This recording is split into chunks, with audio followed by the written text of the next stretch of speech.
I want to talk about adding value as a software engineer. So I would argue that the primary function of our job is to add value to, uh, you know, the organization if you're working at a company. And the reality that we have to face oftentimes is sometimes the feature that we're working on right now, or the product, or the system, whatever it is, might not be adding as much value as we think.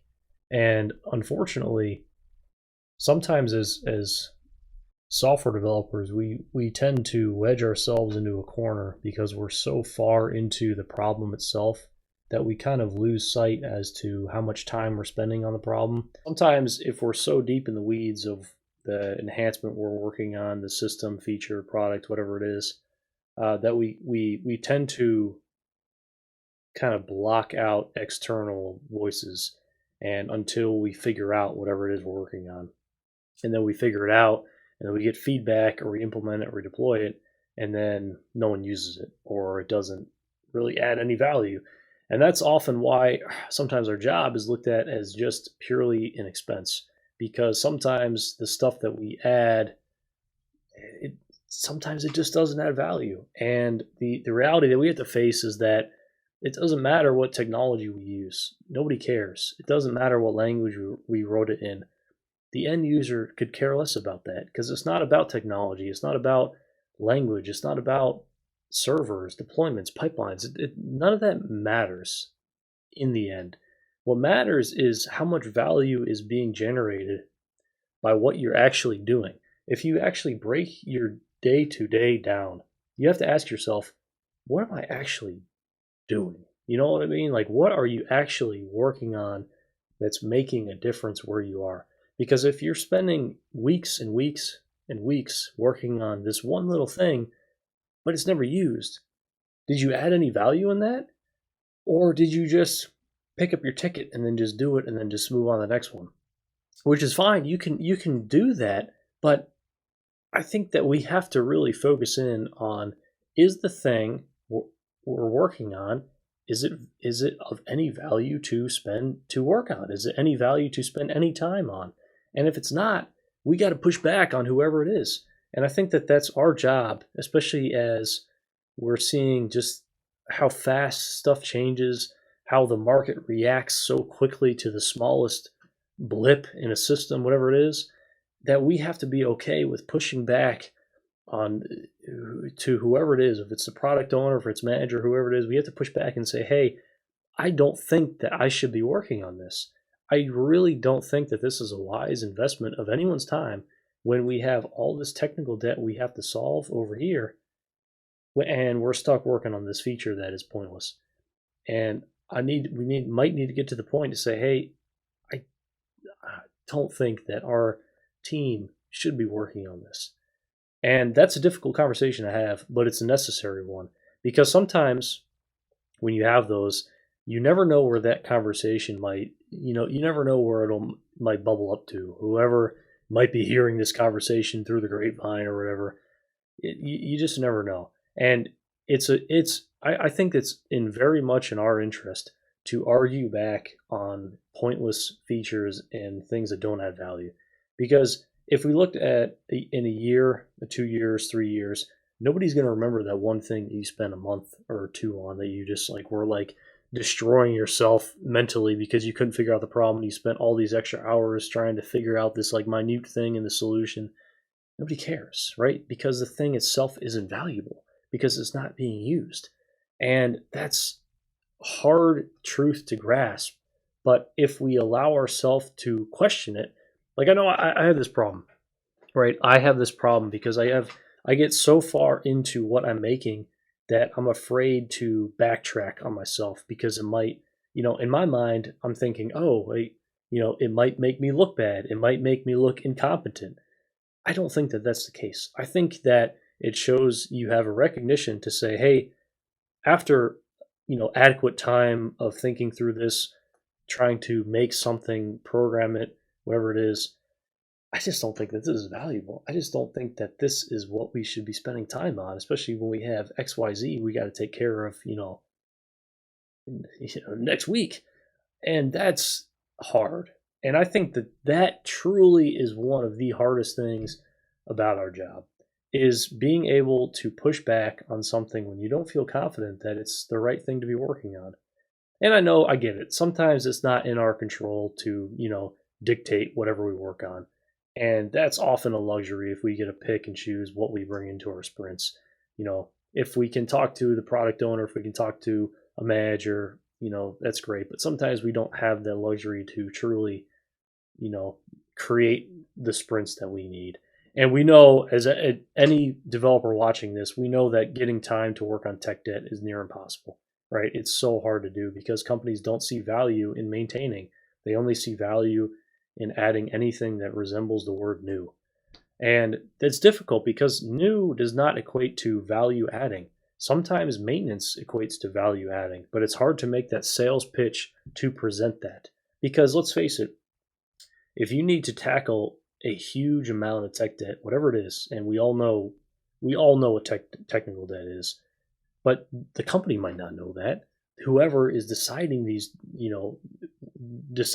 things way up in the chain, they might not know that, or they might not understand that, hey, there's a security vulnerability in one of these in some of our software that we have to update. One of these dependencies that we have in our product, there's a major security flaw that we got to get out of here. Otherwise, we're susceptible to this.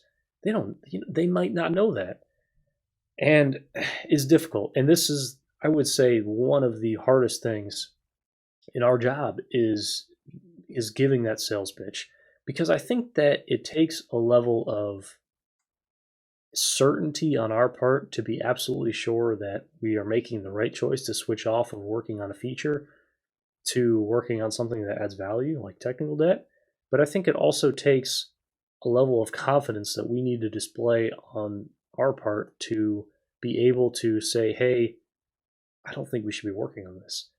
And I don't know if stand up is the right meeting for that. I don't know if it's, maybe a weekly conversation with some outside voice of the team. I don't know if it's like, whoever it is. It might be hard to figure out what the right timing to do that is, but these conversations, I think, need to happen very, very regularly, because if they don't happen regularly, we all know what happens. The technical debt just keeps piling up until something legitimately breaks, and then everyone's in a scramble to fix it, and then the process just repeats and repeats. And so many people have this problem because organizations don't value fixing, like maintaining. They don't value maintenance, and it's a huge problem. It's one of the biggest problems that we have, and it's a very common frustration point amongst all developers. And I think that we just need to get better at deciding amongst ourselves, because we're all on a team, right? We're all working towards the whatever the end goal is, to say, hey guys, hey everybody, let's figure out what the problems are, and let's present them as a team and say, hey, we think that these are the problems. And forget about titles. Titles are meaningless. Forget about all that stuff.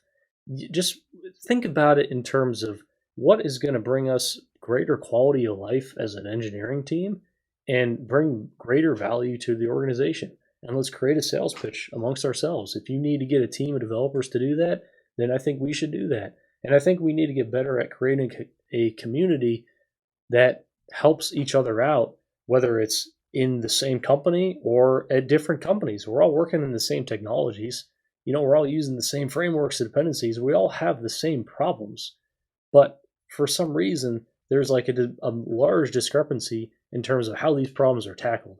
And that's so frustrating, because it's like you can go from one company that has an okay understanding of technical debt, and then you can go to another company that just doesn't do technical debt at all, and then just adds useless features to whatever products they have. And it's so hard. And we see, you can pull up news article about security vulnerabilities just being left unchecked. I mean, just countless warning messages in products. I mean, you look up security conferences, right? They're always finding exploits in things. And I know that it takes a massive amount of effort to stay up on all those, but somebody has to. And I think if we step up and do that and start shifting work off of just, how many lines of code can we write to crafting a plan to create and generate value in this way, I think that that's a really good use of time because it shows that we're thinking about the future. We're thinking about, hey, we recognize that this product is here now, but look where it could be way down there. And the only way we're going to get there is if we tackle this stuff now. Because if we fix this problem now, we can add these features after, but it's going to be easier to add the features because either we updated the whatever version, some dependency, we're using some new language system, that whatever it is, this stuff doesn't matter. But we can generate, X number of dollars because of it. And honestly, if we break it down into a calculable figure, right? Because somebody somewhere just wants to put this in a spreadsheet and have it run some formula to make a decision for them, right? That's how this stuff works. It's going to be inputted in a spreadsheet somewhere, and that's going to make the determination. So if we come up with a figure to say, hey, we believe this amount of technical debt, represents, I don't know, $1 million, $1 million.